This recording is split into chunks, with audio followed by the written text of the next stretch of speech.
Hello, everyone. This is my introduction for AEP 858. My name is Lindsay Francis, and I live in Manhattan, Kansas. I come from a family of five, as you can see from my picture. I have, of course, my parents and then two younger brothers. I went to K-State University and graduated with a degree in education and also a minor in Spanish. When I did my student teaching, I was fortunate enough to come out to Ware Elementary. That's the school that I work at now. So now this is my sixth year of having a classroom there of my own. Like I said, this is on Fort Riley, Kansas. We're looped into the Gary County School District, so it's not only the schools that are on base, but also the Junction City schools as well. My school currently has 530 students, but that can change at any time because of the transient population that we serve with military students. Our district is really awesome. I have been so impressed with just the way that they provide resources for us and their investment in the data collection and evaluation process. In first grade, we do a lot. Each quarter, we test rate and sight words for the students. They're given a comprehensive exam through our reading program to see if they're achieving the standards they need to, if they can move up to the next leveled reading group, or if they need to, go back and revisit some skills.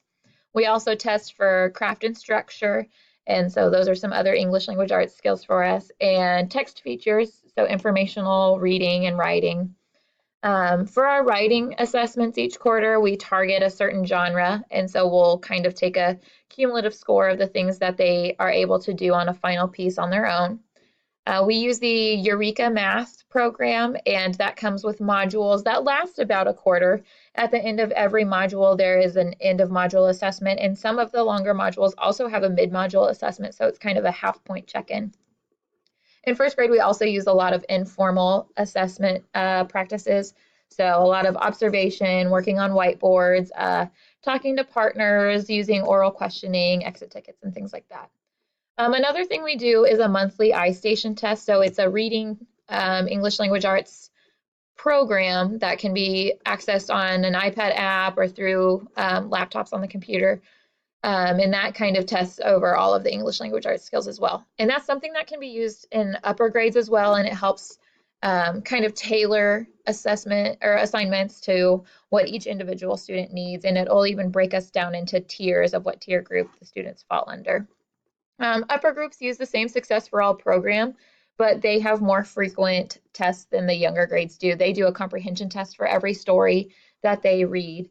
They also have the Eureka Math module test, but included with that, they do their regular classwork assignments to factor into their end grade, and they also have like extra quizzes that we don't necessarily do in first grade. Their writing looks about the same, testing per genre each quarter, and then of course they have the state assessments, which our school and our district take very seriously now with the new KISA regulations, and we're accredited as a whole entire district rather than just one school. Personally, being in my sixth year of teaching, I feel like I've gotten a better grasp on the way that the formal assessment process works. I am familiar a bit, especially being able to stay in first grade for all of my time here, familiar with the things that we're required to do and kind of why it's important to collect that data. I am very thankful for the strict guidelines and the regulations that our district has set for us because it holds everyone accountable and really lets us compare, apples to apples when we're looking at students across the district. I also feel fortunate to play a pretty active role in providing feedback and different ideas for how we can tweak the assessments or what is and is not working. To our district task force, we have people from each building that come together and talk about the way assessments are being evaluated and the progress that's being made. And so it's nice to be able to feel like I give my share for that. Informal assessment in my classroom personally, I am assessing daily. Everything we do in first grade is an observation. Are they getting it?